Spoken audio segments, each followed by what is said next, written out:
Regresé a Los Ángeles sin avisar y descubrí que mi hermano agonizaba solo en la sala de cuidados intensivos. Al mismo tiempo, su esposa Marisol publicaba historias desde Miami, riendo con amigos, derramando champán de miles de dólares en un club. No aguanté más y congelé todas sus tarjetas bancarias. Una hora después, mi teléfono no paraba de sonar. Ella gritaba que yo le había arruinado la vida. Y yo solo pensaba en una cosa: ¿seguía vivo Raúl?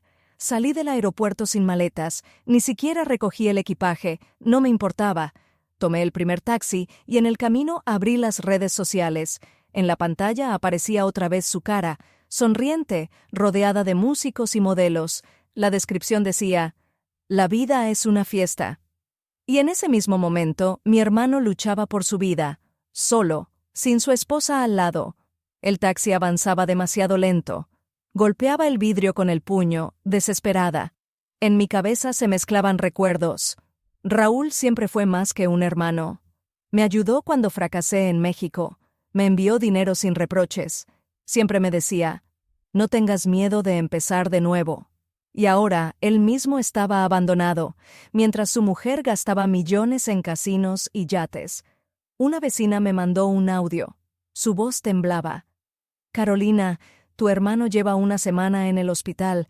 Marisol nunca apareció. Solo preguntó si ya habían pagado el seguro». Apreté los dientes. Una rabia me atravesó por dentro. «Gracias», susurré. El taxi se detuvo frente a la casa de Raúl. Vi silencio y vacío. Las persianas bajadas, el buzón repleto, el jardín seco. Parecía que el dueño se había ido para siempre. No entré. El corazón me llevaba a otro lugar.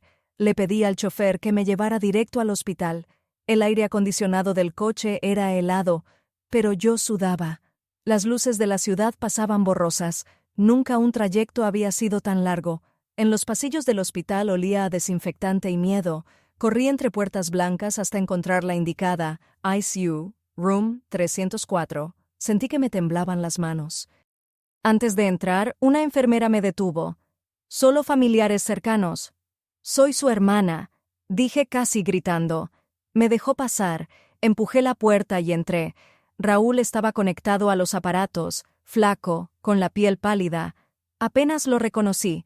Me acerqué, tomé su mano fría. «Estoy aquí, hermano». «Aguanta, ¿me oyes?», susurré. Abrió los ojos por un instante. Me miró con dificultad y murmuró apenas audible: «Caro». Me incliné para escuchar mejor. «Perdón, llegaste tarde». Las lágrimas me nublaron la vista. Quise decirle que todo estaría bien, que no lo dejaría solo, pero volvió a cerrar los ojos. El monitor comenzó a sonar más fuerte. La enfermera corrió hacia él. Yo retrocedí contra la pared, el corazón latiendo con furia. En ese momento, mi teléfono vibró. En la pantalla apareció un nombre que ya odiaba: Marisol. La miré fijamente. Sabía que esa llamada no era de amor ni de preocupación. Ella llamaba porque sus tarjetas ya no funcionaban. Contesté. «¿Qué demonios hiciste?», gritó, con música de fondo. «Necesito pagar la cuenta del club ahora mismo. Devuélveme el acceso al dinero». La escuchaba y sentía cómo dentro de mí algo se endurecía. Ya no era solo la hermana que lloraba al lado de la cama de su hermano. Me estaba convirtiendo en una mujer dispuesta a pelear. Colgué. Miré a Raúl. Su pecho subía y bajaba cada vez más débil. Entendí. O empezaba a actuar ahora, o lo perdería todo. Apreté su mano con fuerza y le susurré: «Te lo prometo, hermano, voy a encargarme. Ella no gastará ni $1 más a tu costa». Y en ese instante, el monitor emitió un pitido largo. Nunca olvidaré ese sonido. Un pitido largo del monitor. La línea recta en la pantalla lo dijo todo. Las enfermeras corrieron, los médicos intentaron reanimarlo, pero yo entendí en el mismo segundo. Mi hermano ya no estaba. Todo lo que me sostenía se derrumbó de golpe. Salí de la sala como aturdida. Los pasillos parecían infinitos, las voces lejanas, como en otra dimensión. Sentía las piernas pesadas, pero seguía caminando. En la mano, el teléfono temblaba. La última llamada era de Marisol. Ella se divertía mientras Raúl moría. Me detuve frente a la ventana y marqué su número. Contestó rápido, riéndose. «¿Entonces, ya me devolviste las tarjetas?» «Raúl acaba de morir», dije con voz rota. Hubo un segundo de silencio. Luego su voz se volvió fría como el hielo. «Entonces ahora todo es mío». Colgué sin responder. Dentro de mí algo se rompió. Ella no solo lo había traicionado, ya estaba contando el dinero. Pedí un taxi y fui a la casa de Raúl. Quería sentir su presencia, aunque fuera en sus cosas, en el aire. Pero cuando llegué, la escena me destrozó. La casa estaba a oscuras, abandonada, el buzón repleto, la hierba seca, las ventanas cerradas, como si el dueño hubiera desaparecido hace tiempo. Abrí la puerta con mi llave. El silencio era pesado.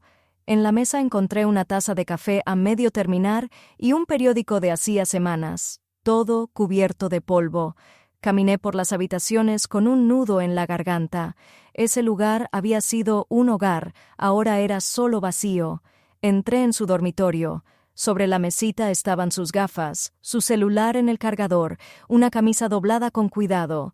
Me senté en la cama y por primera vez me permití llorar sin freno. Las lágrimas caían sin control. Un golpe en la puerta me sacó del trance. Me limpié la cara y fui a abrir. Era la vecina de toda la vida, una mujer que me conocía desde niña. «Carolina», dijo en voz baja. «Lo siento mucho». Asentí, sin poder hablar. «Quiero que sepas la verdad», continuó. «Tu hermano estuvo solo. Marisol nunca lo visitó. Solo me preguntaba si ya habían pagado el seguro y se reía diciendo que todo sería suyo. Sus palabras fueron como un cuchillo. Cerré los puños. «Gracias por decírmelo», susurré. Ella me tocó el hombro y se fue. Cerré la puerta y quedé sola otra vez. Pero ya no era solo tristeza lo que sentía. Era rabia. Y esa rabia me dio fuerza. Encendí la computadora de Raúl. Sabía su contraseña, la fecha de nacimiento de mamá. Entré en la carpeta de documentos. Ahí estaban las cuentas del banco. Lo primero que vi fue una transferencia de $200,000 a Luxury Yachts Miami.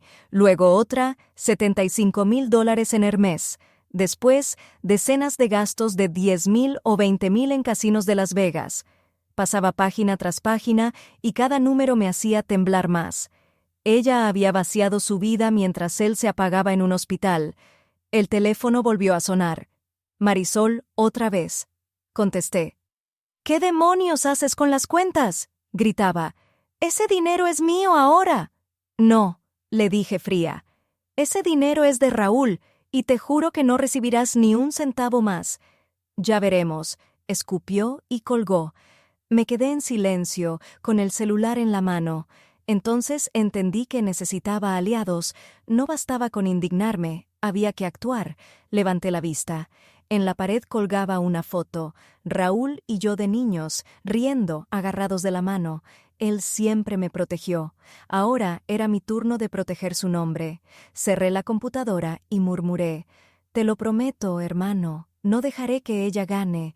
No me di cuenta de que desde la ventana de la casa de enfrente alguien me estaba tomando fotos. Creí que ya había soportado todo: las llamadas, la casa vacía, los estados de cuenta, la traición. Pero al volver al hospital por la mañana, entendí que aún había golpes más duros. Me dejaron entrar unos minutos a la sala de Raúl. Los sonidos de las máquinas llenaban el aire. Cada pitido se clavaba como aguja. Él yacía inmóvil, la piel gris, los labios secos, apenas si era reconocible. El médico entró despacio, como si temiera romper algo con solo caminar. Alto, con bata blanca y mirada cansada. Se presentó. «Doctor Camilo Suárez, yo atiendo a su hermano». Asentí. La voz se me atoraba en la garganta. «Dígame la verdad, doctor. ¿Tiene alguna posibilidad?». Él miró el monitor, luego a Raúl y finalmente a mí. Hicimos todo lo posible, pero el cáncer fue detectado demasiado tarde. «Hay metástasis en todo el cuerpo. Es fase terminal». Sus palabras fueron una sentencia. Me derrumbé en la silla. Quise protestar, gritar, pero no tenía fuerzas. «Si hubiera venido antes, aunque sea 6 meses», continuó, «habríamos tenido opciones». Me tapé la cara con las manos. Medio año. Y en ese tiempo, ¿dónde estaba Marisol? Sabía que él tosía, que bajaba de peso, que pasaba noches sin dormir, y en vez de llevarlo al hospital, lo paseaba en fiestas, mientras la enfermedad lo consumía. El doctor me tocó el hombro. Lo siento. Solo podemos aliviar su dolor. Cuando se fue, me senté junto a Raúl y tomé su mano. ¿Me oyes, hermano? Soy Caro. Estoy aquí. No dejaré que tu nombre ni tu dinero caigan en manos de quien te traicionó. Lo prometo. Me pareció que sus dedos se apretaron apenas. ¿O era solo mi imaginación? El celular vibró. Otra vez Marisol, contesté. ¿Todavía respira? Dijo con fastidio. ¿Cómo puedes hablar así? Grité. Solo quiero saber cuándo terminarán los trámites legales. Respondió fría. Necesito planificar. Colgué temblando. Esa mujer no solo era insensible, era peligrosa. Salí al pasillo a tomar aire, y ahí me topé con un hombre alto, delgado, cámara en mano. ¿Eres Carolina? Preguntó. Soy Esteban Rivera, amigo de Raúl. Hace tiempo sospechábamos que Marisol estaba sacando dinero. Intenté advertirle, pero no quiso escuchar. Lo miré. Sus ojos eran serios, sinceros. ¿Tienes pruebas de esas transacciones? Le pregunté. Sí, copias de estados de cuenta, fotos, pero necesito a alguien de la familia para ir a juicio. Entendí de inmediato. Era la oportunidad de pasar de la rabia a la acción. Acordamos vernos esa noche para intercambiar información. Regresé a la sala, pero una enfermera me detuvo. Las visitas terminaron. Descansé un poco. No tuve opción. Salí del hospital y volví a la casa de Raúl. Por la noche Esteban llegó. Extendió carpetas, fotos, capturas de pantalla. Todo estaba ahí. Transferencias de cientos de miles, facturas de joyas, viajes, casinos. Viendo los montos entendí que Marisol había gastado millones como si supiera que pronto quedaría viuda. «Tenemos todo», dijo Esteban, «pero necesitamos tu firma y tu voz. Solo tú puedes iniciar el proceso». Miré la foto de Raúl en la pared. Él siempre decía que la verdad era lo más importante. Respiré hondo. «Lo haré. Iré hasta el final». Nos miramos, y en ese instante un destello iluminó la ventana. Alguien nos estaba fotografiando desde afuera. Corrí a mirar, pero la calle ya estaba vacía. Solo se escuchaba un auto alejándose. El teléfono sonó en plena madrugada. En la pantalla apareció un nombre que ya me producía asco: Marisol. No quería contestar, pero algo dentro me dijo que era mejor escuchar al enemigo directamente. «¿Aló? ¿Dónde está mi dinero?», gritó, con la voz rota por el alcohol y la música de fondo. «Estoy en un club y mis tarjetas no funcionan. ¿Qué hiciste, Carolina?» «Hice lo que debía», respondí fría. Mientras Raúl agonizaba, tú gastabas su vida en champán y yates. Se acabó. Soltó una risa histérica. ¿Crees que eres lista? ¿Crees que podrás manejar millones? No tienes abogados ni contactos. Yo lo tengo todo. Voy a quedarme con cada centavo. Su voz me revolvía el estómago. «Escúchame bien», dije tranquila. «Esa fue tu última fiesta con el dinero de mi hermano». Colgué. Me quedé con las manos temblando, pero dentro de mí sentí firmeza. Había dado el primer paso. Por la mañana me encontré con Esteban en un café. Llegó con una carpeta gruesa. «Aquí está todo lo que recopilé en meses», dijo. «Estados de cuenta, recibos, fotos». Esperaba a alguien de la familia para actuar. Abrí la carpeta. La primera hoja mostraba una transferencia de $200,000 a Luxury Yachts Miami. La siguiente, $75,000 en Hermès París. Luego, decenas de transacciones de $10,000 y $20,000 en casinos de Las Vegas. «Son millones, Carolina», explicó Esteban. Hice la suma. Alrededor de 15 millones en 2 años. Las cifras me dejaron sin aire. 15 millones robados mientras Raúl se moría. Seguimos revisando. Fotos de Marisol con copas de champán, vestidos de decenas de miles, joyas brillando. En redes sociales escribía «La reina de la noche», brindando con su dinero. «Con esto basta para hundirla», dijo Esteban. «Pero necesitamos un abogado fuerte». Asentí. En ese momento mi celular vibró. Era una videollamada de Marisol. Esteban me hizo una seña. Contesta. Que quede grabado. Apareció su rostro en la pantalla, el maquillaje corrido, el cabello desordenado, luces de club detrás. Tenía un vaso en la mano. ¿Crees que puedes detenerme?, gritó. Yo heredaré todo. Mis abogados son mejores que los tuyos. Lo único que tendrás será un juicio, le respondí, y ahí mostrarán todas tus cuentas y tus fiestas. Rió con burla. Eres ingenua, no sabes con quién te metiste, y colgó. Esteban apretó los puños. ¿Viste? Ella misma se incrimina. Pero ten cuidado, ahora empezará a ensuciar todo. Esa noche, en casa, extendí los documentos sobre la mesa. Cada cifra me dolía, pero al mismo tiempo me daba fuerza. Eran mis armas. Cerca de la medianoche escuché ruidos afuera. Me asomé. Un coche negro, vidrios polarizados, estacionado frente a la casa. Encendí la luz, miré directo hacia ellos. El motor arrancó y se fueron. Marisol ya entendió que no pienso retroceder, pensé, y eso significaba que la verdadera guerra apenas comenzaba. Al día siguiente desperté con una sola idea. Tenía que actuar de manera oficial. No más llamadas ni advertencias. Pasos reales. El primer lugar al que fui fue el banco. El edificio era frío, con enormes puertas de vidrio y un aire acondicionado que helaba la piel. Me acerqué a la ventanilla y dije, «Soy la hermana de Raúl Mendoza. Murió anoche. Necesito revisar sus cuentas y bloquear el acceso a terceros». El gerente, un hombre con gafas, me miró con desconfianza. «Lo siento, pero para esas gestiones hacen falta documentos legales, certificado de defunción, resolución judicial». «¿Y mientras tanto el dinero se va a Miami?», lo interrumpí. Vi las transferencias, 200,000 en un yate, 75,000 en Hermès, decenas de miles en casinos. Guardó silencio y bajó la voz. «No puedo autorizar sin papeles, pero puedo registrar una solicitud de bloqueo temporal. Eso nos daría un par de días». «Hágalo», respondí firme. Tecleó unos minutos.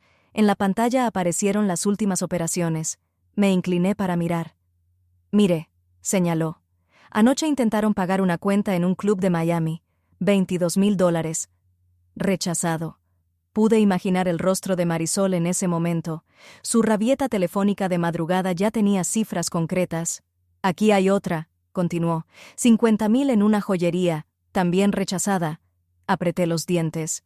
«Perfecto. Mantenga el bloqueo.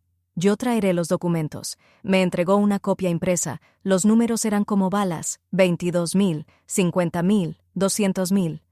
Y todo en solo una semana. Salí del banco y llamé a Esteban. Lo hice. Sus tarjetas están congeladas. «Bien», dijo. «Pero prepárate. Ahora va a perder el control». No se equivocó. Una hora después mi teléfono explotaba con llamadas y mensajes, insultos, amenazas. Abrí uno. «No sabes con quién te metiste. Devuélveme el dinero o lo lamentarás». No contesté. Fui a otro banco donde Raúl también tenía cuentas. Lo mismo, negativas, trámites, bloqueo temporal. Salí con más papeles en la mano. Esa noche en mi mesa había una pila de documentos, pruebas claras de cómo Marisol había dilapidado millones, y yo sentí, por primera vez, que ya no estaba a la defensiva. Estaba contraatacando, pero la calma no duró.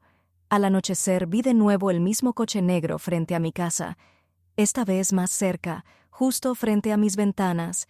Encendí la luz, me paré frente al vidrio y los miré. El motor rugió y desaparecieron calle abajo. Llamé a Esteban.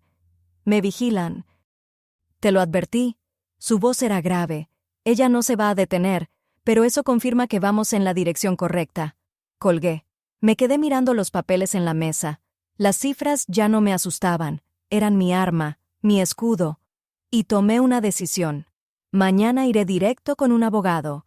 Creía que ya había visto toda la suciedad, pero estaba equivocada. Esa mañana, Esteban llegó con una memoria USB en la mano. «Aquí tienes lo que puede acabar con Marisol», dijo. La conectamos al portátil y abrimos la primera carpeta. Eran capturas de pantalla. Empecé a leer y sentí un escalofrío. «Ojalá se muera pronto, así termino con este show», Otra línea. Con su seguro pago todo, ya quiero mi libertad. Cerré los ojos. Esas palabras las había escrito mientras Raúl sufría en la cama. Para ella, su muerte era solo una solución conveniente. Esteban guardó silencio, dejándome asimilarlo. Luego abrió la siguiente imagen, una foto de Marisol en una fiesta, con un vestido brillante y una botella de Dom Perignon en la mano. La descripción, brindando con su dinero. Apreté los puños. Ni siquiera lo ocultaba. Exacto, respondió Esteban. Y en un juicio, estos detalles son dinamita. Seguimos avanzando. Otra transacción. $45,000 en Cartier. El comentario, joyas nuevas para olvidar problemas. Cada cifra, cada palabra era un golpe directo. Tenemos que reunir todo en un dossier, dije. Documentos, capturas, fotos. Quiero que el juez vea quién es ella en realidad. Esteban asintió. Conozco al abogado indicado. Se llama Gonzalo Pineda. Ha llevado casos grandes en México y California. Esa misma noche lo conocimos. Hombre alto, traje impecable, mirada aguda. Revisó nuestras pruebas durante 1 hora. Es un caso serio, dijo al final, pero tienen suficiente. Estados de cuenta, conversaciones, testigos. ¿Basta para congelar los activos de inmediato? ¿Y después? Pregunté. Después, juicio. Y si todo avanza bien, ella no verá ni $1. Sentí un poco de alivio. Pero en ese instante mi teléfono vibró. Un mensaje de Marisol. ¿Crees que vas a ganar? Tengo gente en todas partes. Te voy a romper igual que lo rompí a él. Le mostré la pantalla a Gonzalo. Él frunció el ceño. Guárdalo. Es una amenaza directa. Lo usaremos.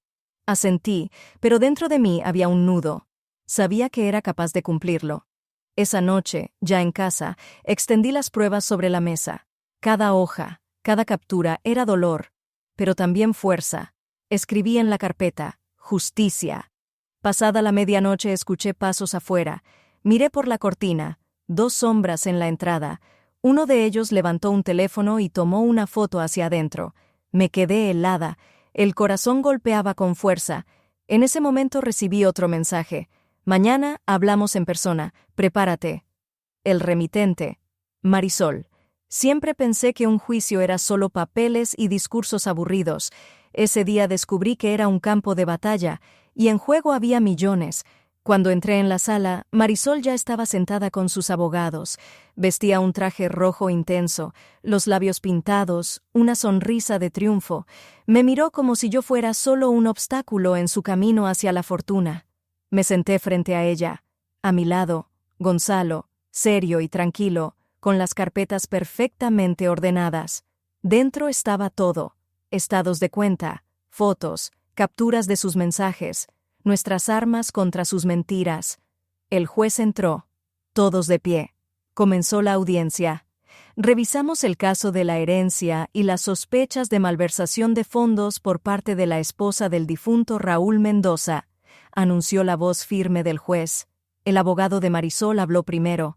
Mi clienta es la legítima esposa, tiene derecho a todos los bienes.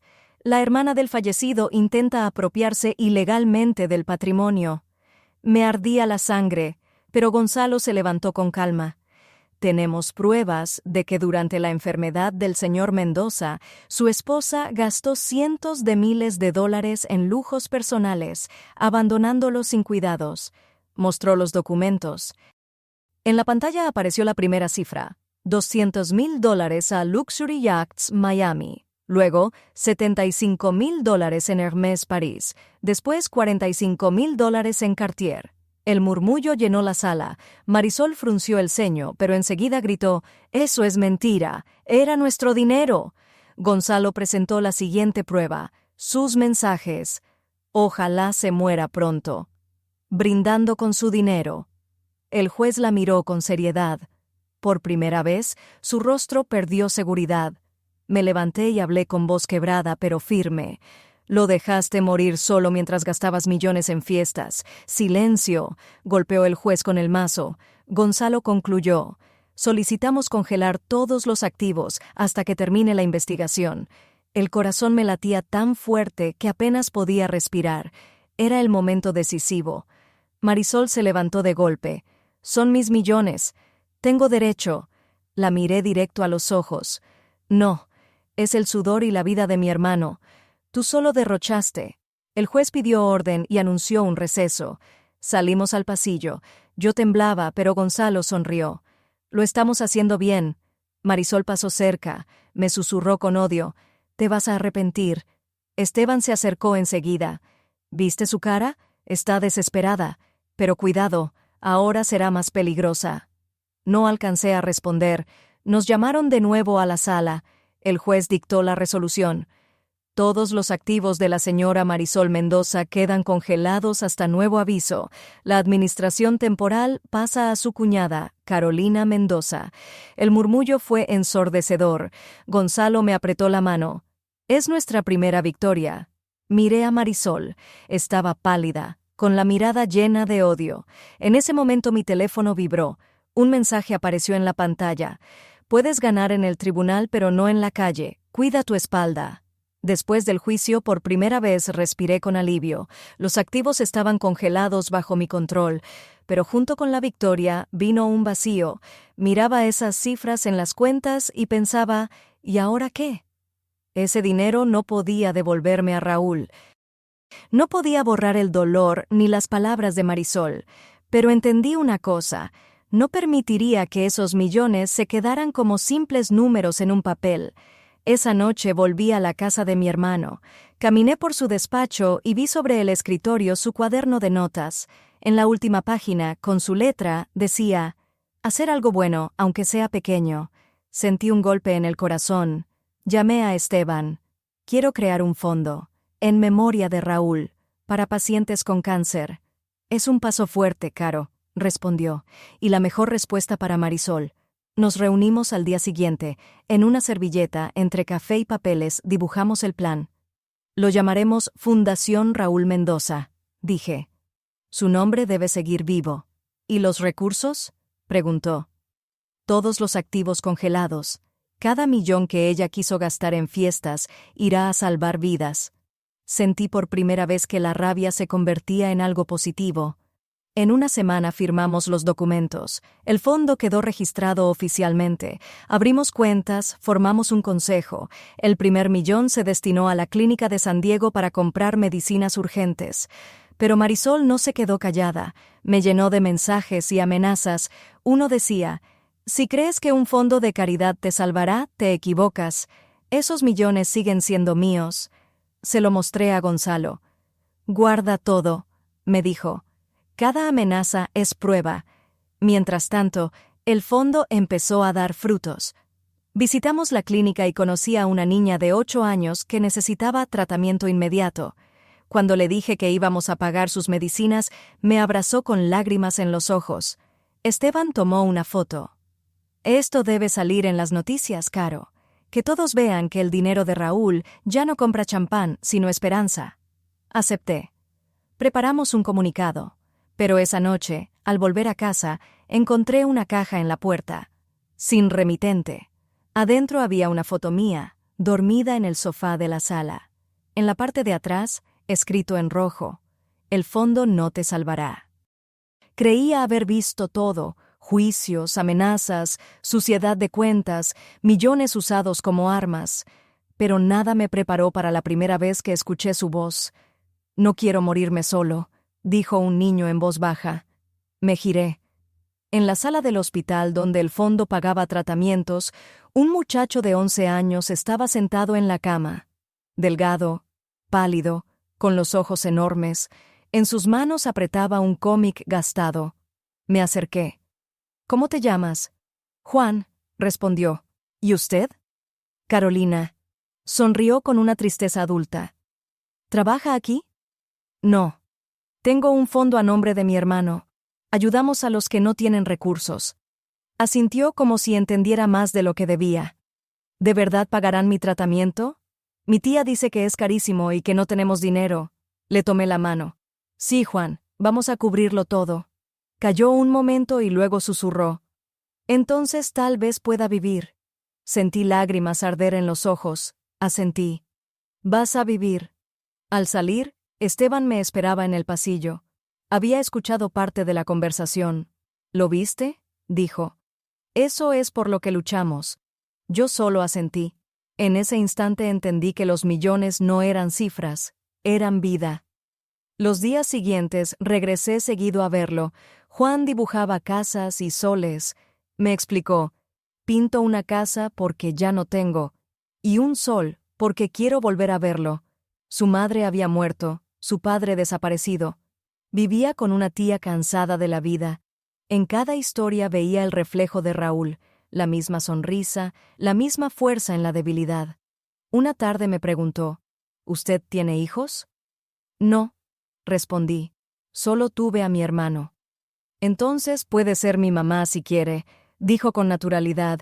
Me quedé sin palabras, pero dentro de mí nació una idea que me asustó y me dio esperanza al mismo tiempo, y si de verdad podía hacerlo.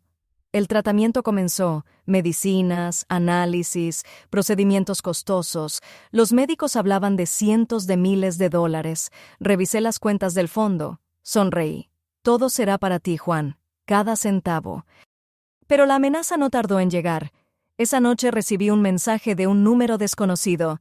¿Crees que un niño vale 15 millones? Eres una estúpida. Apreté el teléfono. Sí, lo vale. Vale cada dólar. Al día siguiente volví al hospital. Juan me recibió con una sonrisa.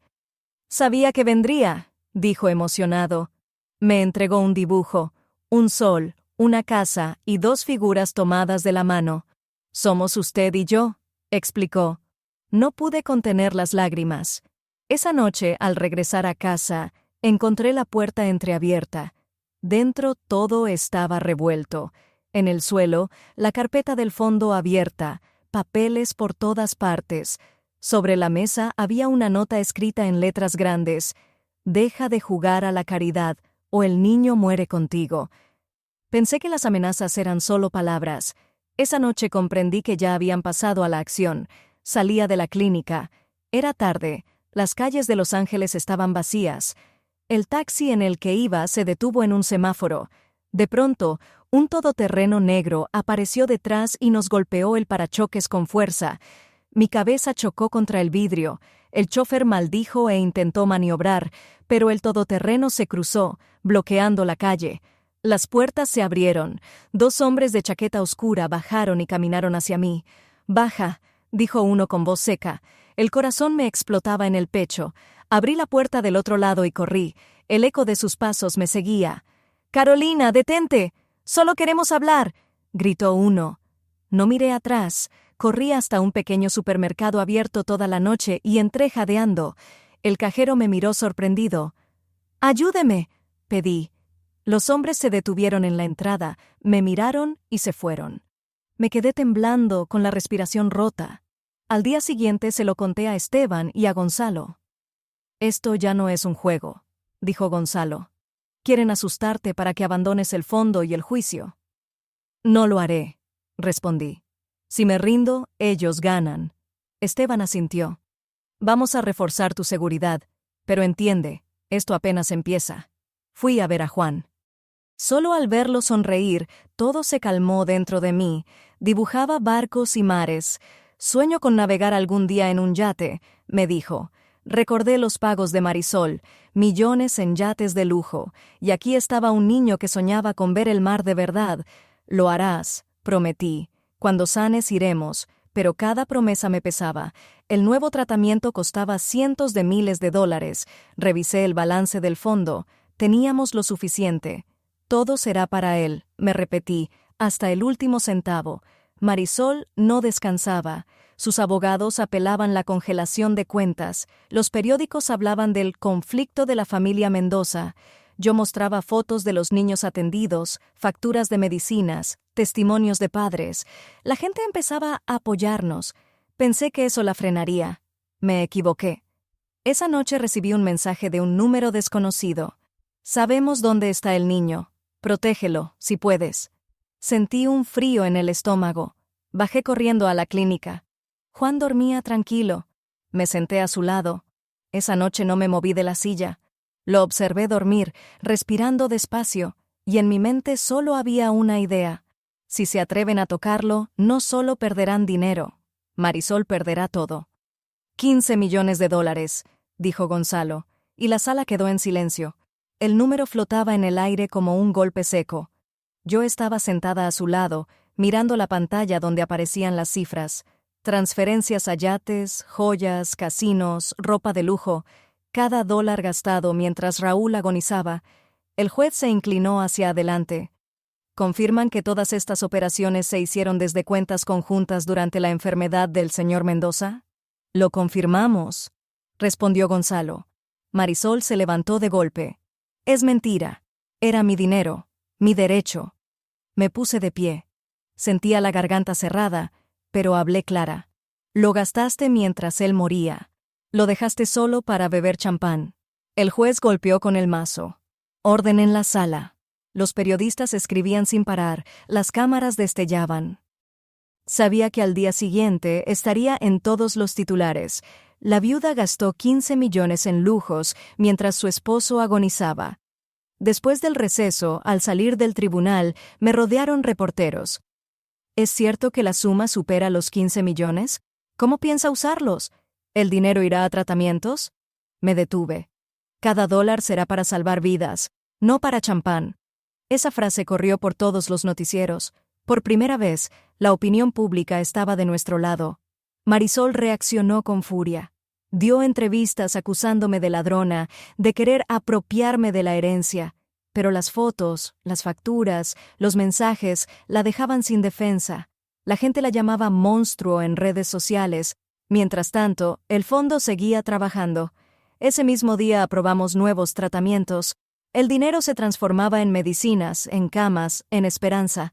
Una noche, junto a la cama de Juan, él me miró con curiosidad. «Mamá Caro, ¿de verdad tienes millones?» Sonreí entre lágrimas. «Sí». «¿Y me los gastas a mí?» «Claro, a ti y a muchos niños más».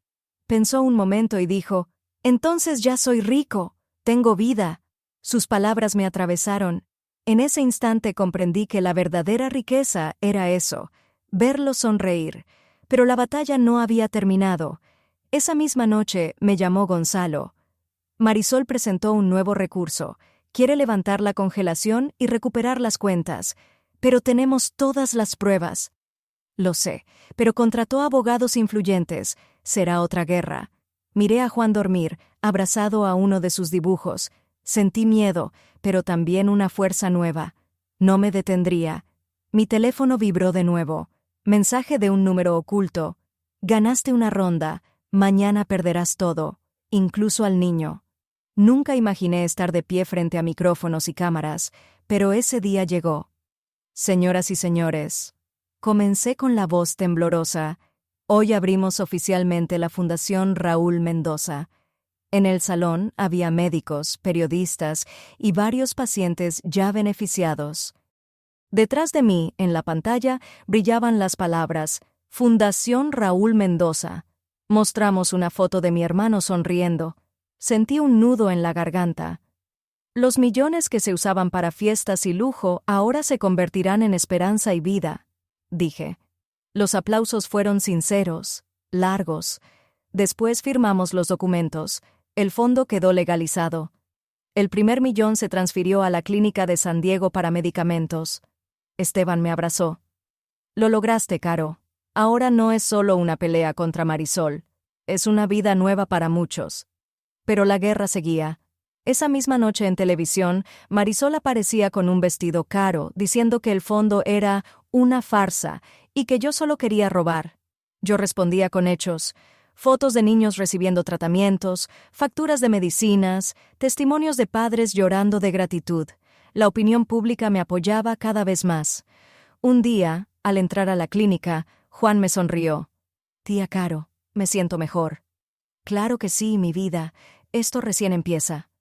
Pero afuera del hospital, un coche negro esperaba con los vidrios oscuros. No se movió en horas. Llamé a Gonzalo. «Otra vez me vigilan». «Cuídate, Carolina. Ahora no solo eres una hermana que lucha, eres un símbolo». Me dio miedo, pero no retrocedí. Organizamos una conferencia de prensa del fondo. Médicos, padres, niños hablaron. Las cámaras registraron cada emoción. De pronto, en medio del evento, entró Marisol con su abogado. Avanzó hasta la tribuna y gritó: «Todo esto es mentira. Esa mujer me robó. Ese dinero me pertenece». Los periodistas se lanzaron hacia ella. Yo me paré frente al micrófono. «Esos millones ya no son tuyos. Ahora salvan vidas». El público aplaudió. Marisol palideció. Esa noche, al regresar a casa, encontré un sobre bajo la puerta. Adentro había una foto. Juan y yo, tomados de la mano en su habitación del hospital. En el reverso, escrito en letras grandes: «La próxima ronda será la última». «¿Podría ser mi mamá?», me preguntó Juan en voz baja. Esas palabras me atravesaron como un rayo. Estábamos leyendo un cómic juntos cuando levantó la mirada. No había ingenuidad en sus ojos, solo miedo a quedarse solo. «¿Por qué dices eso, hijo?», susurré. «Porque no tengo a nadie. Mi mamá murió, mi papá se fue. Mi tía me cuida, pero está cansada. Tú vienes todos los días, me das la mano, pagas mis medicinas. Eso es lo que hace una mamá». No supe qué responder. Lo abracé fuerte. «No sé qué pasará mañana, Juan, pero te prometo que no estarás solo». Él sonrió. Una sonrisa pequeña, pero llena de fuerza. Cada día estábamos más unidos.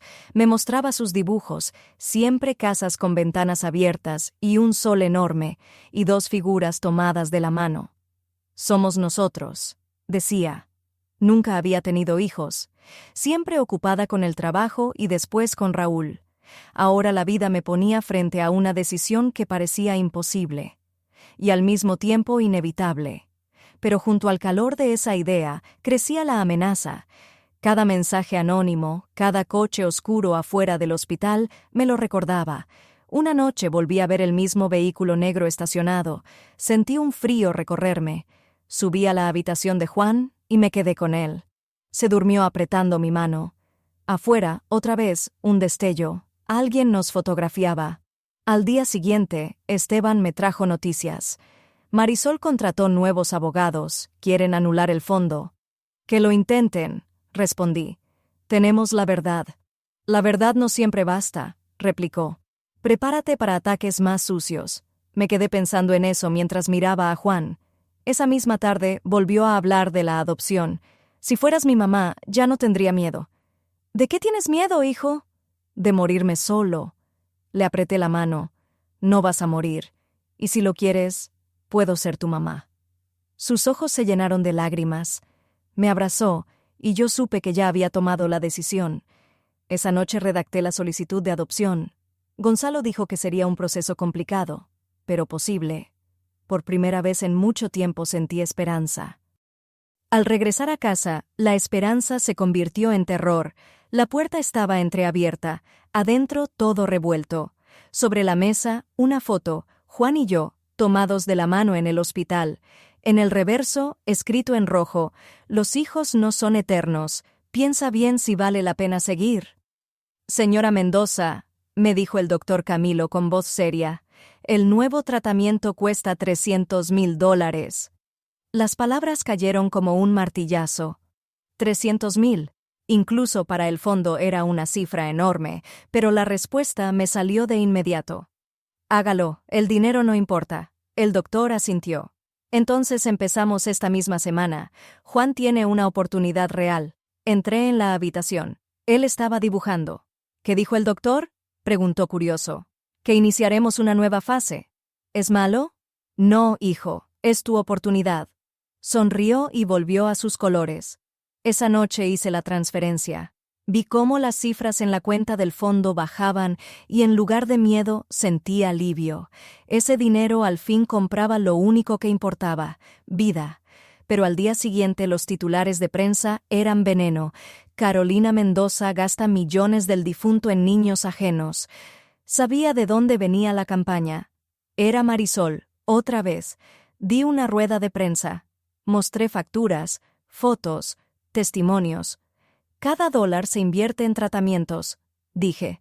«¿Quieren pruebas? Aquí están». El silencio de la sala lo rompió la voz suave de Juan, que había insistido en acompañarme. Se subió al estrado y levantó un dibujo de un sol.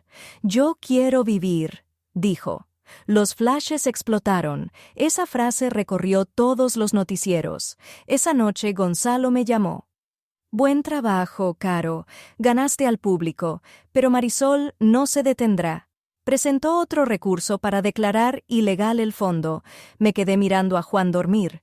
Tenía razón. La guerra no era solo legal. Era personal. Al día siguiente encontré un mensaje pintado en rojo en la reja de mi casa: dinero o sangre. Llamé a la policía, pero sabía que no habría resultados. Corrí a la clínica. Juan estaba animado. «Me siento más fuerte», dijo. «Siento que las medicinas funcionan». «Claro que sí, mi vida. Vas a ganar esta batalla». Me abrazó y susurró: «Ahora sí tengo familia».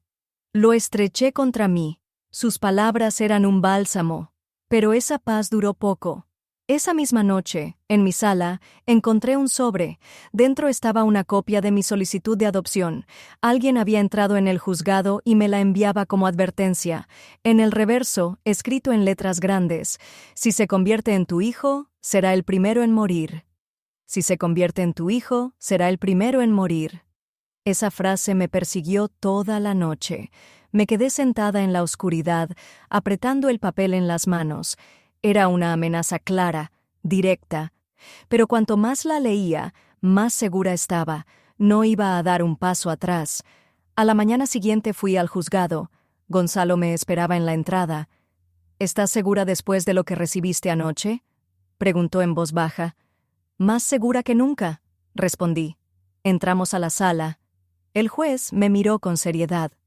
«Señora Mendoza, ¿es consciente de la responsabilidad? El niño está enfermo, el tratamiento es caro, el proceso emocional puede ser muy duro». «Soy consciente, pero ya no tengo opción. Juan es mi hijo, aunque aún no lo diga el papel». El juez asintió lentamente. «Entonces, iniciaremos el proceso». Sentí un alivio inmenso, como si me hubieran quitado un peso de encima. Cuando llegué al hospital y le di la noticia, Juan me miró con los ojos llenos de luz. «¿De verdad? ¿Ahora eres mi mamá?». «De verdad, hijo, ahora y para siempre». Se lanzó a mis brazos y yo entendí que todo lo vivido, las cifras, las peleas, las amenazas, valía la pena por ese instante. Pero la felicidad duró poco. Esa tarde Esteban llegó con el ceño fruncido. «Tus papeles de adopción se filtraron. Marisol lo sabe. Y si antes estaba furiosa, ahora lo está mucho más». «No me importa», respondí. «No pienso retroceder». «Piensa en Juan, Caro», dijo en voz baja. «Ella es capaz de cualquier cosa». Lo sabía, y aún así no cambiaría mi decisión. Esa noche me quedé en la clínica. Juan se durmió sujetando mi mano. Yo lo miraba y me repetía: «Ahora es mi hijo, y nadie nos lo va a quitar». A las 3 de la madrugada, mi teléfono vibró. Un mensaje sin remitente. «Felicidades por el hijo. Prepárate para el funeral». Me levanté y miré por la ventana. El todoterreno negro estaba ahí, frente al hospital. 2 siluetas dentro, esperando. Le tomé una foto a la matrícula y se la envié a Gonzalo. Pero el miedo me apretaba el pecho. Esto ya no era intimidación. Era una declaración de guerra. Volví a la cama de Juan, le acaricié el cabello y susurré: «Ahora eres mi hijo, y juro que nadie te tocará». Pero dentro de mí sabía que lo peor aún estaba por venir. «Está en remisión», dijo el doctor Camilo. Me quedé inmóvil, procesando esas palabras. Durante meses escuché malas noticias, cifras enormes, diagnósticos duros. Y ahora, por primera vez, escuchaba esperanza. Corrí a la habitación de Juan. Estaba sentado junto a la ventana, dibujando como siempre. «¿Y entonces?», preguntó con una sonrisa nerviosa. «El doctor dijo que estás sano, hijo». Sus ojos se abrieron como el sol. «Entonces podremos ir al mar. ¿Recuerdas la promesa del yate?». Reí entre lágrimas. «Claro que sí, pero será un paseo tranquilo, sin fiestas. Solo tú, yo y el océano». Me abrazó con fuerza. Sentí que todo el peso de la batalla desaparecía. Mientras tanto, El juicio final contra Marisol avanzaba. Gonzalo presentó todas las pruebas: transferencias millonarias, fotos en fiestas, mensajes de odio. Cada documento era un clavo más en su ataúd legal. El juez dictó sentencia. Todos los activos quedan transferidos a la Fundación Raúl Mendoza. La señora Marisol Mendoza será procesada por fraude y amenazas. En la sala, el murmullo era ensordecedor. Miré a Marisol. Estaba pálida, derrotada, la furia en sus ojos, pero sin poder alguno. Por primera vez no sentí odio, solo vacío. Ella misma había cavado su tumba social y moral. Al salir, periodistas me rodearon. Preguntaban sobre millones, sobre juicios, sobre el futuro. Respondí con calma: el futuro está en las vidas que salvaremos. Ese será el verdadero legado de Raúl. La gente en la calle aplaudía, gritaba: «¡Gracias, Caro! ¡Fuerza!». Pero yo sabía que esa victoria no era solo mía. Era de mi hermano, que me había enseñado a no rendirme. De vuelta en casa, Juan corría por las habitaciones riendo. Ese mismo lugar que antes era oscuro y vacío, ahora estaba lleno de luz y de vida. Esa noche cenamos juntos, arroz con pollo como le gustaba a Raúl. Estábamos los tres: Juan, Esteban y yo. Sentí que por fin tenía una familia. «Mamá», dijo Juan con una sonrisa tímida, «voy a dibujarnos». Sacó sus colores y en pocos minutos trazó un sol enorme, una casa y 3 figuras tomadas de la mano. Escribió abajo: «Familia». Las lágrimas me desbordaron. Ese era el final de la lucha. No millones, no juicios, no amenazas. Solo eso: familia. Antes de dormir me acerqué a la foto de Raúl. «Hermano, cumplí mi promesa. Tus millones ya no son champán ni casinos, son medicinas, esperanza, vida, y gracias a ti, ahora tengo un hijo». Besé el marco y fui al cuarto de Juan. Dormía abrazando su dibujo. Me acosté a su lado, tranquila por primera vez en mucho tiempo. Cerré los ojos sabiendo que mañana sería un nuevo día, y por fin un día lleno de luz.